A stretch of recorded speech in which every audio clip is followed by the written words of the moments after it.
ஒரு நிமிஷம் இமேஜின் பண்ணி பாருங்க, நாளைக்கு எர்த்தில் ஒரு பெரிய டிசாஸ்டர் நடந்தால் மக்கள்லாம் எங்கே போவாங்க?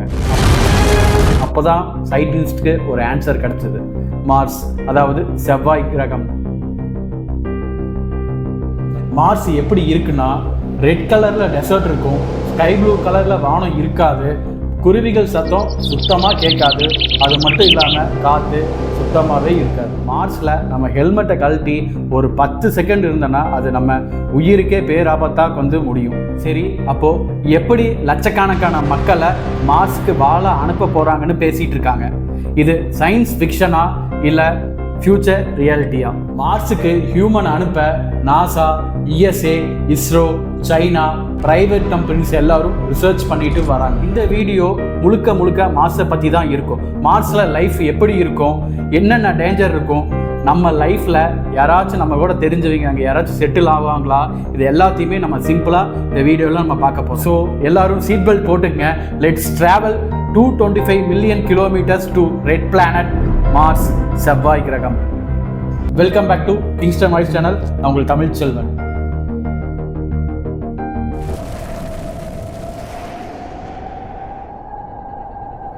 ஏன் மார்ஸ்? சோலார் சிஸ்டமில் எர்த்துக்கு ரொம்ப சிமிலராக இருக்க பிளானட் தான் மார்ஸ். எர்த்தில் ஒரு நாளைக்கு 24 மணி நேரம், அதுவே மார்ஸில் 24 மணி நேரம் 37 நிமிஷம் ஆகுது. எர்த்தில் ஒரு வருஷம்னா 365 நாள், அதே மார்ஸில் 687 நாள். அதாவது மார்ஸில் பர்த்டே செலிப்ரேட் பண்ணால் ஆல்மோஸ்ட் 2 எர்த் இயர்ஸ் வெயிட் பண்ணணும்.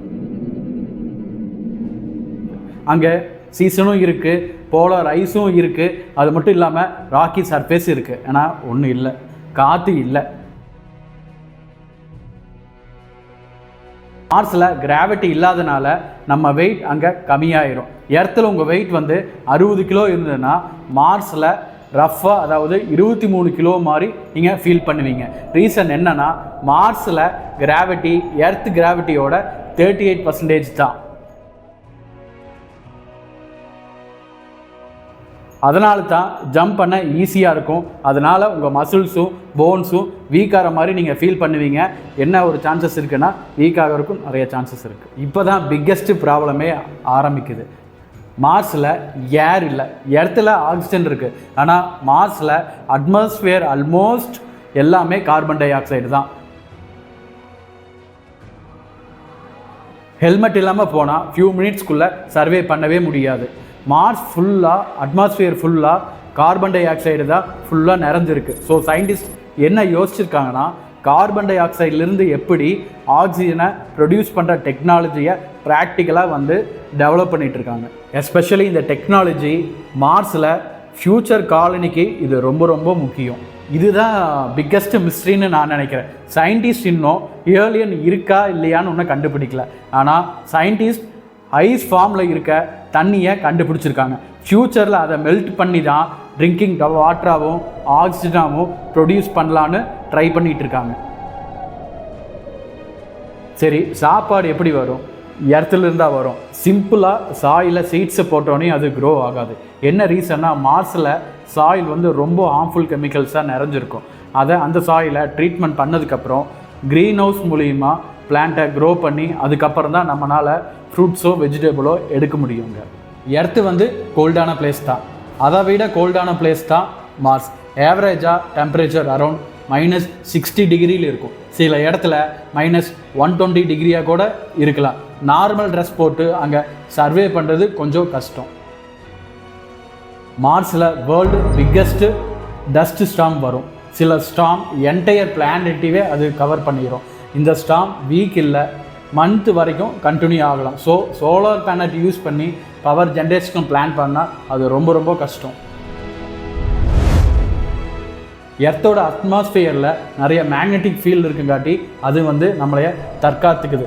மார்ஸில் அப்படி எந்த ப்ரொடெக்ஷனுமே கிடையாது. அதனால் சன் ரேடியேஷன் ஈஸியாக வரும், காஸ்மெட்டிக் ரேடியேஷன் ஈஸியாக வரும். அதனால் ஹியூமன் பாடிக்கு டேஞ்சரை க்ரியேட் பண்ண நிறையா சான்சஸ் இருக்குது. நீங்கள் லாங் ஸ்டே பண்ணணுன்னா அது ஸ்பெஷலாக ஷெல்டர் தேவை.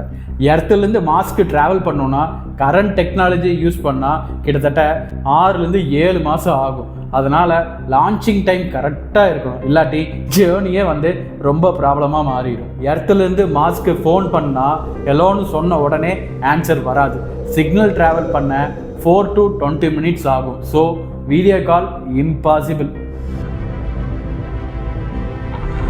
எர்த்திலிருந்து செங்கல் எடுத்து போய் அங்கே வீடு கட்டவே முடியாது. மார்ஸ் ஆயில அங்கிருந்து எடுத்து அதை 3D பிரிண்டிங் டெக்னாலஜி மூலியமா தான் அந்த வீட்டையே நம்மளால் கட்ட முடியும். சரி, மனுஷங்க எர்த்திலிருந்து மார்ஸுக்கு போகிறதுக்கு எவ்வளோ ஆகுனா தோராயமாக இப்போ வரைக்கும் எந்த கால்குலேஷனுமே கிடையாது. கிட்டத்தட்ட எக்ஸாக்ட் பிளான் போட்டதுக்கப்புறம் தான் இதோட எஸ்டிமேஷனே சொல்ல முடியும்.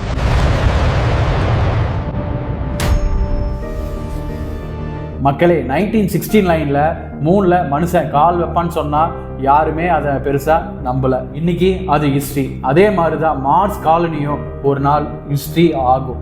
அதனால் சயின்ஸு, டெக்னாலஜி, டீம் ஒர்க்கு, பேஷண்ட்டாக எல்லாருமே வெயிட் பண்ணி தான் ஆகணும். உங்களுக்கு ஒரு வேளை சான்ஸ் கிடச்சா 1 way டிக்கெட்டில் நீங்கள் மார்ஸுக்கு போவீங்களா, இல்லை எர்த்து தான் பெஸ்ட்டு பிளேஸ்ன்னு சொல்லுவீங்களா?